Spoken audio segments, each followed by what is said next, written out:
Hello and welcome to a video about solving quadratic rational equations. So in these equations, when we start solving them, when we cross multiply, we're going to end up with an x squared. Now, we have to make sure that before we start factoring these equations, we have to have one side equal to 0. So that's something we have to keep in mind. We also have to check for extraneous solutions. This means we may get answers for x that don't actually work when we plug them back in. So let's do that. In this very first problem, what I'm going to do first is cross multiply. I'm going to have x plus 2 and x plus 10 on one side, and 5 times negative 3 is negative 15 on the other. Doesn't matter which side they're on as long as those pairs are being multiplied. My right-hand side doesn't have any x's, but it's not 0 either. So I do have to distribute the left-hand side and get one of my sides to equal 0 before I can factor and find some x values.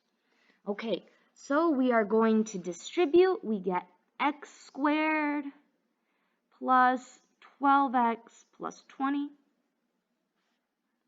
equals negative 15. Great. Now, in order to make the right-hand side 0, I'm going to add 15 to both sides, because plus is the opposite of minus, and we had a negative 15, which is a minus. All right, so we have x squared plus 12x plus 35 equals 0. Perfect. This means we can factor. Two numbers that multiply to get 35, and when we add them, we get 12 are 5 and 7.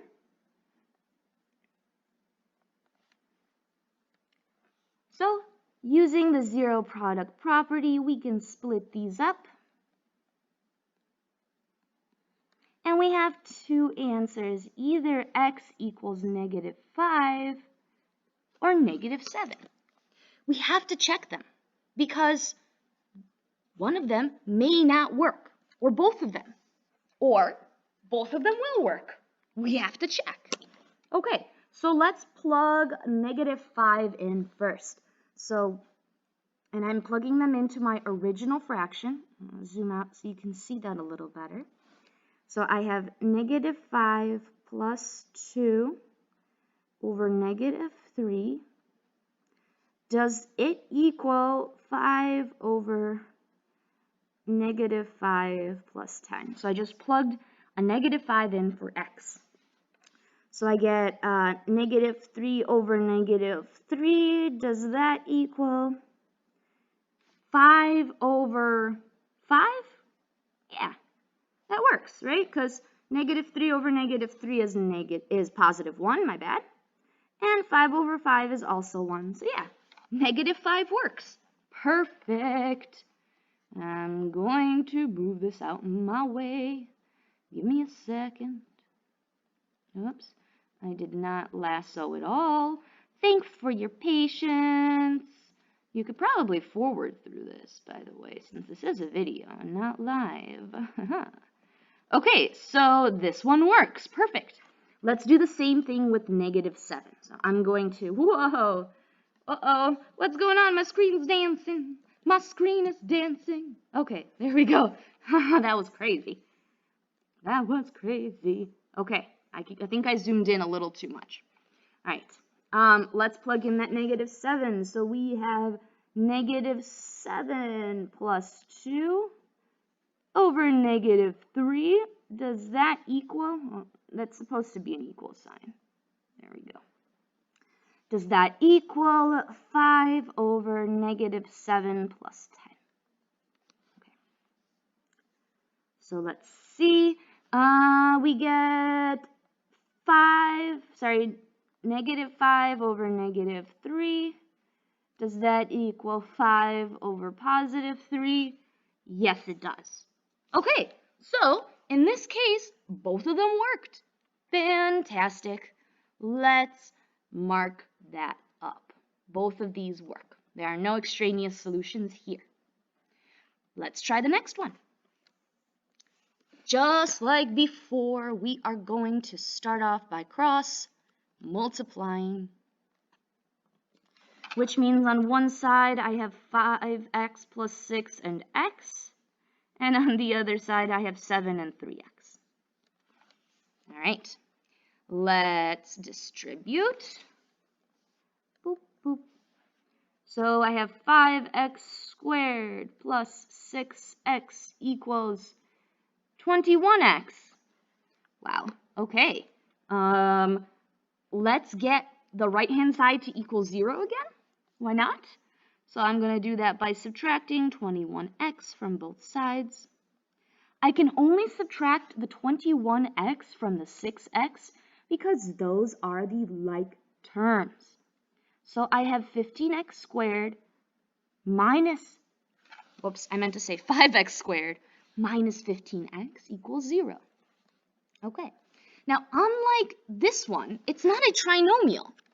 So, is there a greatest common factor that we can factor out? Why, yes, I see a greatest common factor. It's 5x. Awesome. So I have x minus 3. All right. We can still use the zero product property, which means we can do 5x equals 0 and x minus 3 equals 0, giving me two options.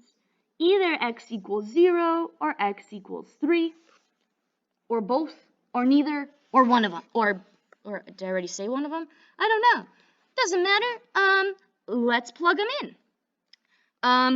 I'm going to take 0 and plug it into every part where x was. But I'm going to keep it zoomed in. It'll be a little easier for me to write. Okay, so I have 5 times 0 plus, is it 6? Yes. Over 3 times 0. Does that equal 7 over z? Excuse me? Are we trying to divide by 0? No. Never. See how big these letters are? That's how serious I am. We cannot divide something into nothing. It just doesn't work.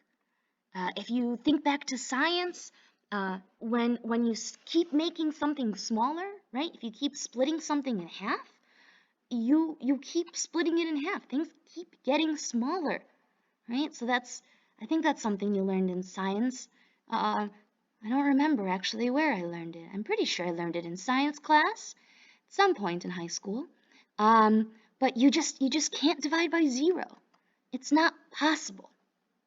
So x equals 0 doesn't work. This is actually an extraneous solution. Let's try 3. Maybe 3 will work. Or there is no answer to this one. It could be. That can happen. All right, so we have 5 times 3 plus 6 over 3 times 3 equals 7 over 3. Okay, let's see. 5 times 3 is 15 plus 6 is 21 over 9 equals 7 over 3. Oh, I forgot my question marks. And actually, yeah, that does work. 21/9 is the same thing as 7/3.